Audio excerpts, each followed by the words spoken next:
I know it does good things.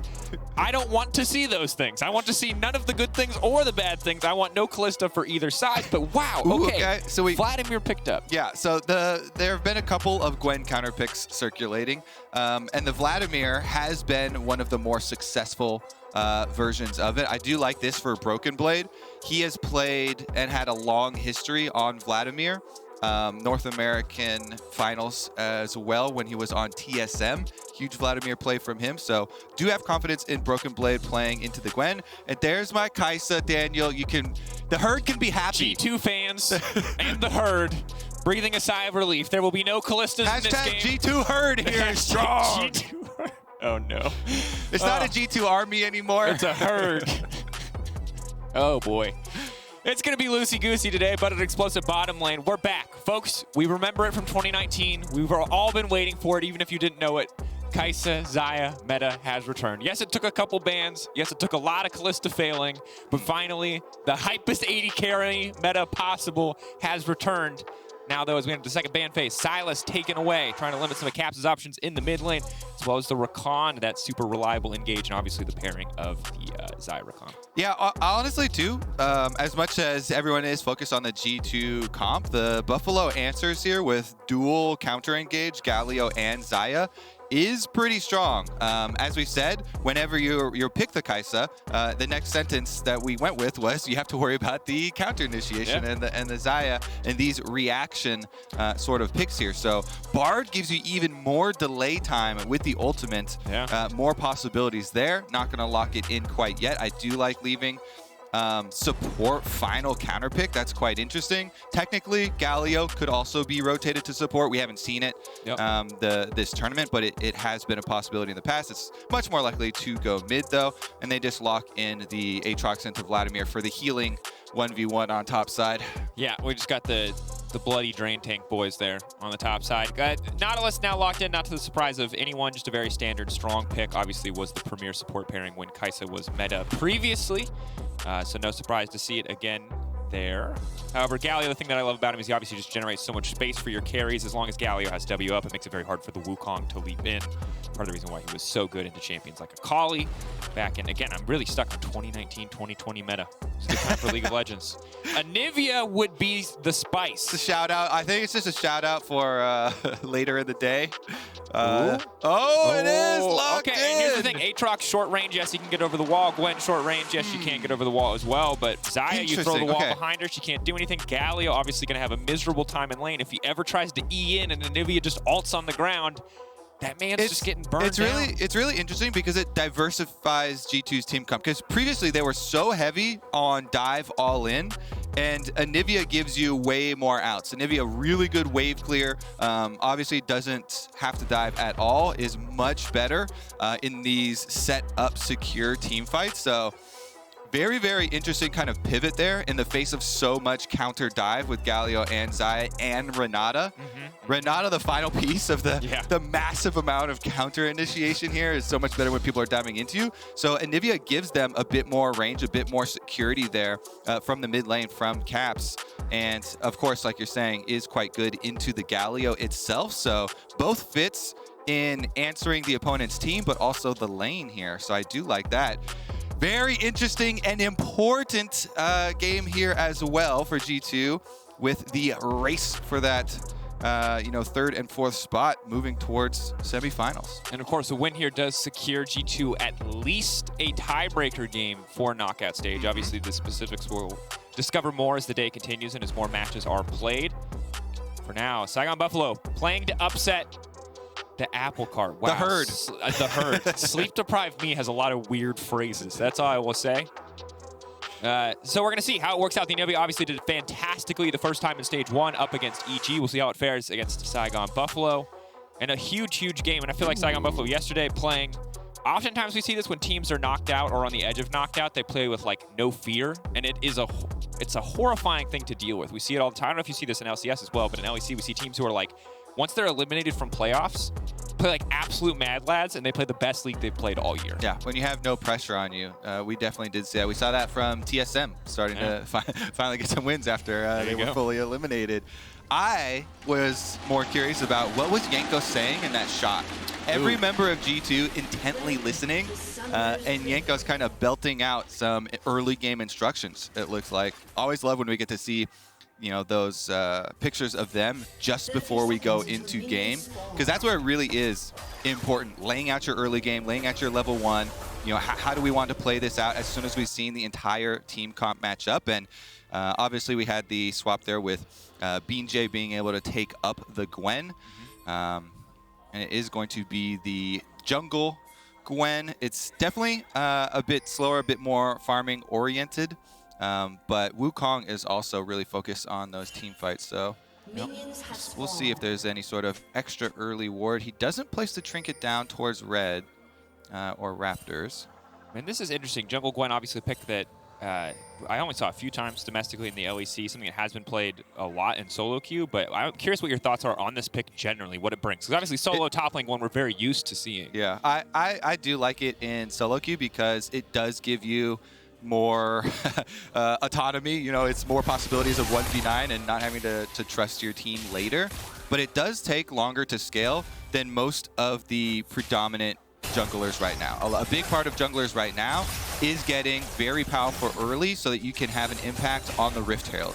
Yep. Wukong, right at 6, does have a big spike. And while Gwen 6 is important, Gwen scales really well with items, much more so than most of the other junglers right now. So it's definitely much more of a scaling jungle pick. Isn't going to have as much of an effect towards the early stages there, especially worried about possible Rift Herald plays. But they've got the Aatrox on top side, so you know, that plus a Galio ultimate can definitely do wonders when you're working towards some of these skirmishes. If you've got a Gwen with the Mist and a Galio ultimate to come down after the Mist, it kind of buys more time there, so it definitely gives it a lot of threat. And I think the big thing that obviously Saigon Buffalo have bought for themselves is a well-timed stun there stops Froggy from really trading back onto Caps, is that they have, in theory, a much more comfortable laning matchup for Hasmed. Part of the reason why they moved the Gwen out of that topside matchup. But have to see. For now, obviously falling behind a little bit early on, it makes sense. Vladimir has the range. He's got the extra combat. Some is going to be difficult to play against. As the hook lands on the bottom side, Taki takes a bit of damage, but they're not relatively tanky. Courtesy of the Guardian there, able to shrug that damage off. And Hasmed might be in trouble. Really easy for Broken Blade to drop tower aggro. Expects to see him take it first. Waiting for the Q to now come out. Jankos committing fully to the fight, trying to get a bit more damage down to Hasmed. Hasmed dashing away. First blood. Broken Blade dropping tower aggro. And it's a flawless first blood. Very, very clean from the G2 duo here. Jankos getting up to Broken Blade immediately. And you can, excuse me, the early game and early morning frogs caught in my throat. The Gwen, though, you can see fully focused on the power clear. So while Jankos has had a tendency to spend and skip camps for a lot more time affecting lanes, getting his laners going, very, very useful gank from him.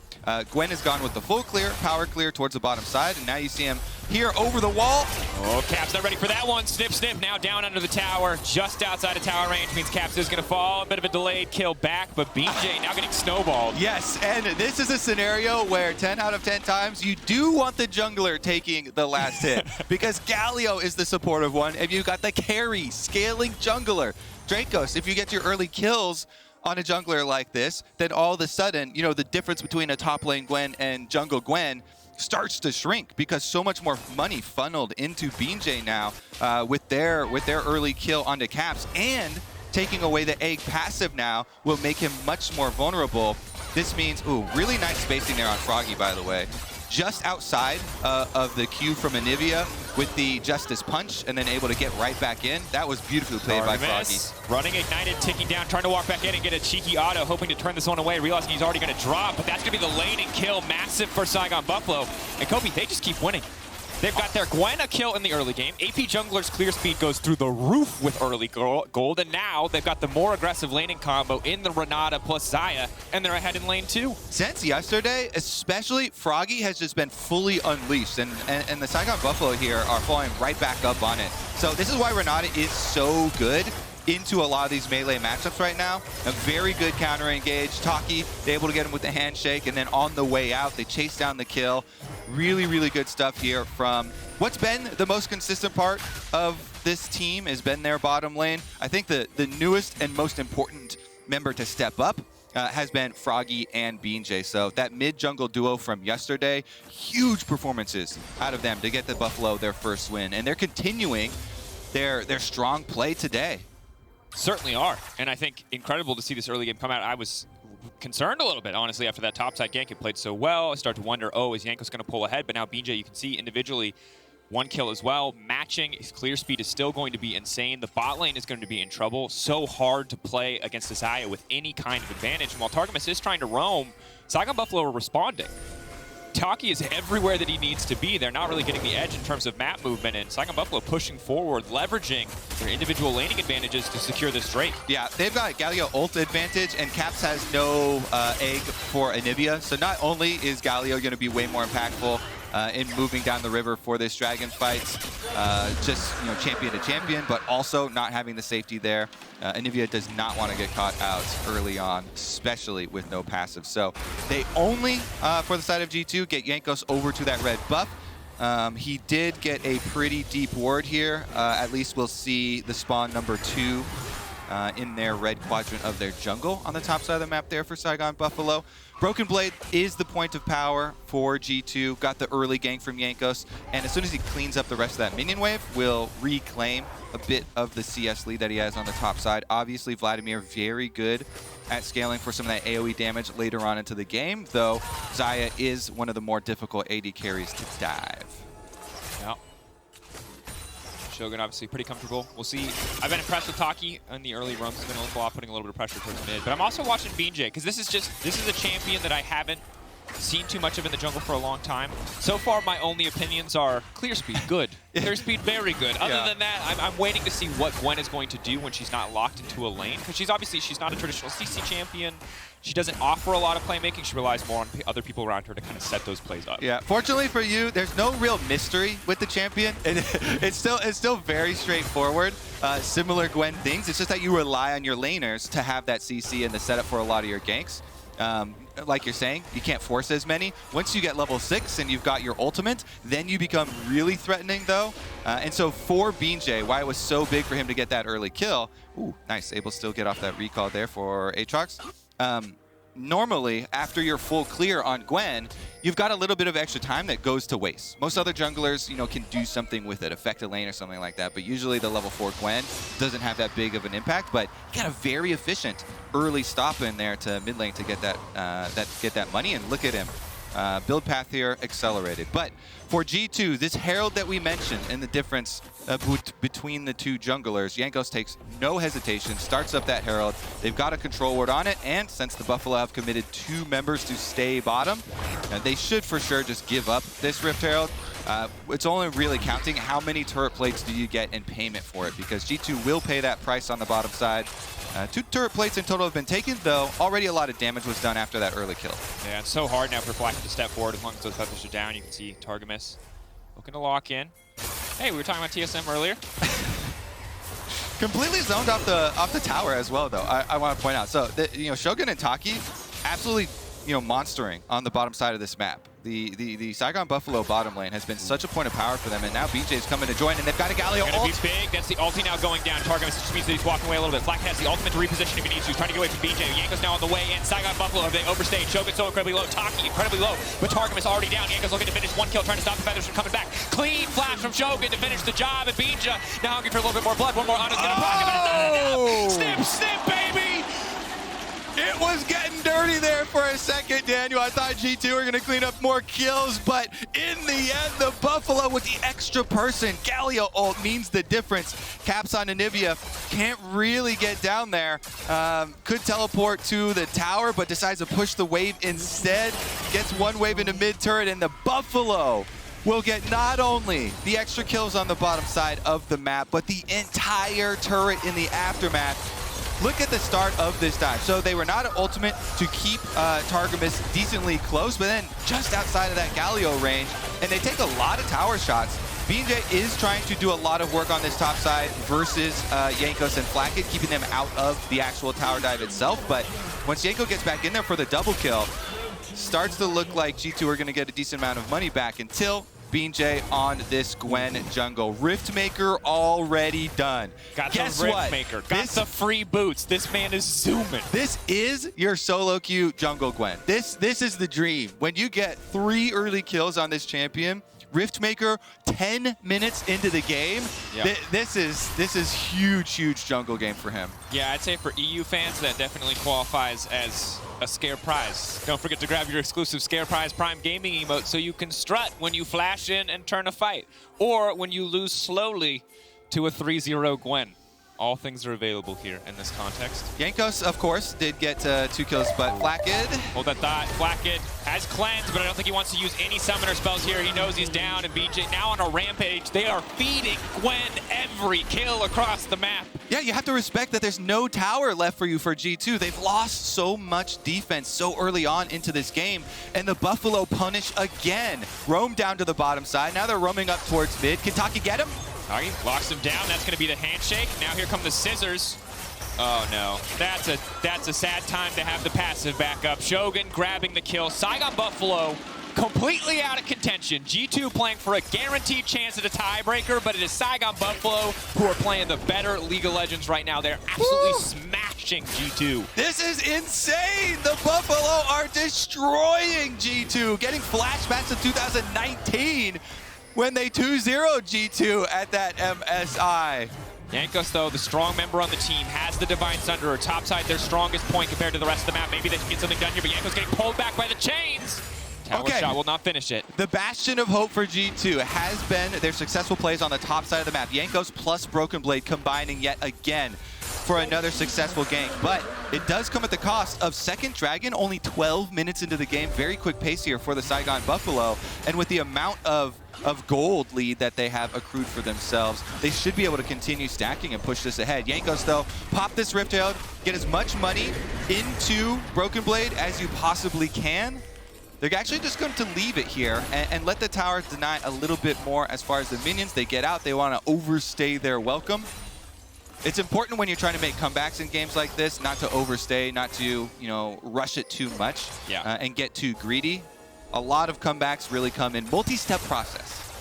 And it's going to be, there's going to be a few more steps in this multi-step process, most certainly. I think the big concerning thing is if you look at the riff we've rolled, well, you know that the casters are excited because in this house we stand Hextech. However, if you're a G2 fan, you should be concerned because let me tell you what would be great for a turbo-fed Gwen and Azaya, it would be Hextech Soul. So something G2 absolutely have to respect. Yes, they are a late-game team-fighting powerhouse with the Wukong and a Vladimir, but as long as Gwen is far enough ahead of the clock, she doesn't really care about anybody. And here's where you can also put your spotlight on that final pick, the 5th pick, Anivia.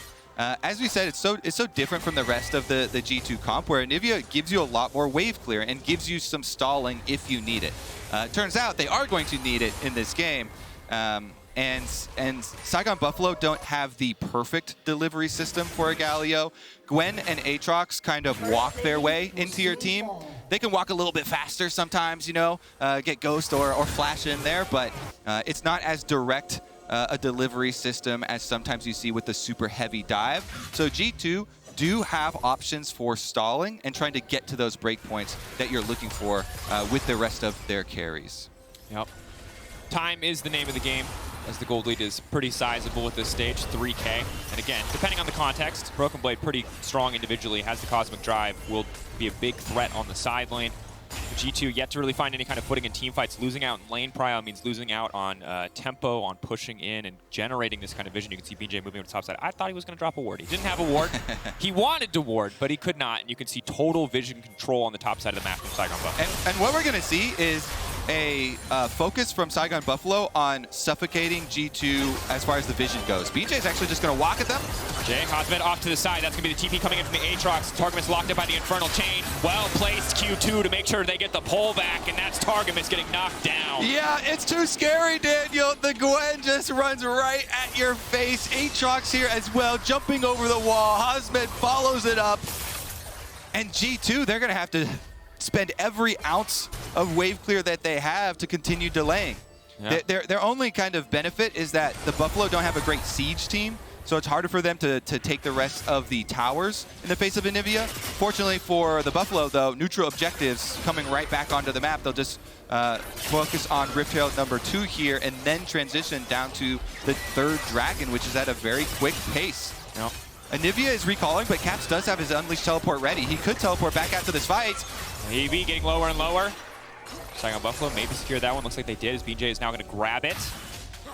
Caps returns to mid lane, so he'll be there in time to potentially stall or stop this Herald push, but mid lane tier 1 tower is so important. It's basically gone, because you can try and wave clear, but the Herald is going to destroy that tower no matter what. Well, they're not even going to use it. Gwen immune, obviously. Frustrating for Caps. He has to get so close to do anything here. Renat ult means that Caps is going to punch his friends. Hit him with a little snowflake on the nose. Yep. Gotcha. Fear my terrible auto attack animation. Targamas is literally at 100% life. He was like, wait, what, sir? The tower is dead, though, and they didn't have to invest the Rift Herald. So Buffalo actually have a pretty quick way to accelerate this game. They've got Rift Herald in hand and 50 seconds left on Dragon number 3. So just go to those neutral objectives. Then you can siege up with your Rift Herald, plow down the last one, and you'll be prepped and ready for a very early Dragon Soul. And Gwen Xayah, both ahead of the clock in terms of itemization, means that Wind Baron is an option. Saigon Buffalo are going to have no problem taking that one down pretty quickly. G2 really have to play carefully here. 4K gold lead. Saigon Buffalo slowly but surely extending this lead as G2 trying to group, trying to force, trying to stall what feels like an inevitable Dragon Soul.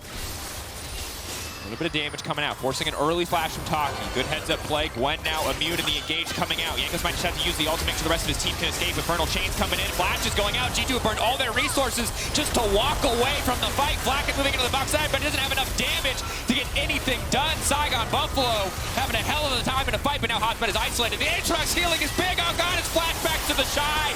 And G2 are running for the hills. One more chain gonna lay it. Caps taken down. Hasmed still standing. BeanJ up as well. So far, G2 only losing Targamas, but now the rest will fall. 3 members down in an instant, traded for the life of Hasmed. Saigon Buffalo are rolling G2. Vietnam is here to stay, Daniel. The Saigon Buffalo crush G2. They'll pick up the Dragon Soul point, and they're going to take more than that. Rift Herald is also popped. It's so terrifying for G2. We'll get a replay, I'm sure, but the start of that fight is just them running and burning all of their cooldowns just to get away. But Saigon Buffalo don't let them get away, Kobe. They just keep going for more. They certainly do not. I think we undersold the Gwen and Aatrox running at you strategy because it is terrifying. BeanJ and Hasmed right over the top of that wall. Huge, huge chase down, and G2 scrambling to get out of their own jungle here, unable to do so. BeanJ just nice hook, immunes it, and then charges forward right on Jankos. As you said, the defensive ultimate from Jankos to try and buy space, but then they just flash in. Froggy following with the Galio, creating so much space behind these 2 divers. And then while Broken Blade is left alone, trying to take down the backline over there, they still have the Galio ultimate to protect Shogun. And so he's not able to get the assassination off. Hasmed lives so long with the Aatrox killing and able to egg Caps really early into this fight. So BeanJ, even though he gets low there on the Gwen, snip, snip, heals right back up, chops them all right back down to size. And this game is out of control so quickly. Hasmed with the massive Aatrox damage. And if you also value damage taken, damage soaked as a frontline, which I do. He's also right up there on the very top of that chart with all of the healing he was able to output. Huge stuff there from Hasmed. Gore Drinker, Hex Drinker shield as well coming in for him. And I think at this point, you look at the itemization, and it's just so hard for G2 to do anything. They even had 3 members of Saigon Buffalo fighting into a funnel, fighting into a fully charged Anivia ult, and they could not get a winning fight. They could not get an advantageous situation. So things are only going to get more difficult. Soul point on the board for Saigon Buffalo. Jankos can look to get something done. He is still strong individually, a bit behind in terms of XP, but in terms of itemization, he is very much ahead. Froggy now running as Jankos wants to finish this kill in isolation. Shogun coming down. Galio going to try to use him to escape, but Jankos is on a CC, so Froggy's tick, tick, tick. He's still standing. Froggy leaps to safety. The Saigon Buffalo team, I want to take a moment too as well, because so much emphasis has been put on learning at this international event, for the super young members of Evil Geniuses. But as well, this Saigon Buffalo team, overall, they are the youngest average age of any team here at MSI. And the point earlier about being able to play better when the pressure is off, yes, they have technically been eliminated where they cannot advance to the next stage of the game. So much of what you learn at these international events is that your opponents, even these Pool 1 seeds, are just other humans. And you can take them down. If you play with confidence like this, you can definitely succeed. And they're doing just that. After yesterday, it really feels like this Buffalo team is on a much, much steeper power curve. And just a reminder about how quickly perceptions of teams and your impressions of teams can change in the context. G2 were the best team in the world for the first 2 days of this tournament. And now people are like, oh, wait, how good are they? How good are they really? They're falling down. Saigon Buffalo, maybe we thought they could be upset. We thought they might be better than the PCS. Then we didn't think they're that good. And now they're going to look for 2 upsets in the context of the last few days. Things change so quickly. G2 were the drafting team. This Anivia was part of the reason why we're like, G2 are the drafting team, but now it is the Gwen flex pick in the draft from Saigon Buffalo that is doing work. Best of ones can be very fickle, and so much of international events is also adjusting to metas and changing to what you're seeing from these different international pockets, basically in the adaptations of their champions pool. So really, really great stuff there from the Buffalo. And G2, yeah, as you mentioned, the bigger they are, the harder they fall, I guess, as far as the win streak turning into a loss streak now. Yeah. EU fans brought up just to be brought right back down. We'll see how G2 fare in the rest of the day and how they fare in the rest of this game, as for now, Saigon Buffalo appear to be winning team. That said, Broken Blade good in these extended fights, has the Cosmic Drive, moving away from the Q3, well-timed pool. Hasmed still has a bit of healing coming in. He's got the Moss, so that's extra spell ban, but Jankos on the way means, it might not mean anything. That is one beefy Aatrox. He's going to try to heal up. That's the Q3. No, he doesn't have enough time. He doesn't have enough cooldowns. But in the meantime, Saigon Buffalo pulling the trigger on this Baron. Shogun trying to generate a little bit more space. Walking away. Wall goes down, but he manages to get past it somehow. Oh. There's the ulti. They're flashing away. The taunt coming out from Galio as well. But all the major CC is gone. Maybe, just maybe, G2 can get something done. It is not a jinx. This is huge. It's not a miracle steal, but they've managed to stall the Baron while getting a pick on the bottom side. Broken Blade still taking a tower. That's huge for G2. To be able to get the kill off, sending Jankos bottom and delay the Baron. They don't have to give up anything on the other side of the map, and these are objective bounties. Because the Buffalo are so far ahead, being at Soul Point, plus all of the gold lead, objective bounty and the kill for the pickoff here for G2, and 0 response from the Buffalo because a very nice stall on that Baron. Caps with this Anivia did have to flash, but with the wall, with the range and the AoE here, again, what they drafted with their final pick was so much stalling. That's step 1. Again, see if they can pull it off here, though. 7 seconds left on the Dragon's Soul. This is going to be huge. Better practice your smites. Eyes on Jankos, 4-2-2. He and Broken Blade, the sole strong points on the team at this moment. Hasmed waiting off to the side, not sure what the blast cone respawn timer looks like, but he may just be able to dash over the wall here in a moment. Just poking, just harassing, ready to leap in, and that's going to be the world under. Flakked now caught in the Infernal Change. He will get pulled back and BeanJ. Oh, he just sees Emil. He just sees him waiting for him. Snip, snip. Broken Blade now healing up. Does he have the pool? No, he does not. He just gets cut down. That's going to be the soul. Flakked got squished like a bug, Daniel. It's still going to be down to a smite, though. Jankos is alive. He's got flash. He's got W. He's over the wall. Praying on a miracle. Praying. Can he take it away? Got it. He buys time. A brief glimmer of hope. Yes, Saigon Buffalo may take the Baron, but G2, they've held on to hope for now. Oh, my goodness. That is still going to be Baron for Saigon Buffalo, but Jankos at least saves the soul going over. G2, they're going full defensive now. They've got to stall for a long time because the Buffalo are going to come knocking at your door. They will be wearing purple. They will be buffing up their minions, and they will be looking to get a second win at MSI. G2 need to hold. G2 need to stall. G2 need to buy as much time as humanly possible because the Saigon Buffalo are coming, and they have not stopped once in this game. 6-0-6 for BeanJ, 4-0-6 for Shogun. This team is unstoppable. Flakked too close to that wall, I have to say. They saw the first Aatrox Q come through on Broken Blade. He gets hit, and Flakked is still here. He goes over to Q the Aatrox. Hasmed just jumps over, lands the chain. Beautiful Infernal Chain, and Flakked tried to flash into the corner. He does not flash to the side of the Infernal Chain area. He gets pulled back. He flashes still inside the Infernal Chain area, gets pulled back and annihilated as the Galio ult comes down. But as low as G2 got there, Jankos saves the day. That was a long time with a low health dragon, and he ended up getting it. Makes it work. Targamas getting pulled back, half his own wall, potentially turning him against him. That's going to be the ulti now coming out. Jankos on the retreat. The entire team now pulling back as Saigon Buffalo relentlessly pushing in this mid lane. Good news is they have the Anivia. If any champion can stop a Baron Siege, it is certainly this one. But Jankos waiting off to the side, looking for any kind of window of opportunity. BeanJ now immune, potentially overstaying. Galio coming in G2. I don't think you can take this fight. You can't afford to leave your base. Caps and Egg on the other side of the wall is just going to get cut down. G2, all you needed to do was buy time, but you picked a fight anyway, and now everything has fallen apart. G2, the last glimmer of hope, the steal from Jankos amounts to nothing because Saigon Buffalo will not stop. Yes, they are 1-7, but you cannot afford to underestimate the VCS. This is Vietnam unleashed. Another win at MSI. The Saigon Buffalo are coming for those Nexus turrets. Broken Blade and Targamas will be the only G2 members left alive to try and defend. Oh no, for G2. Another crushing defeat. They found 4 victories in this stage, but they will find 5 losses back to back to back to back. This one at the hands of the Saigon Buffalo.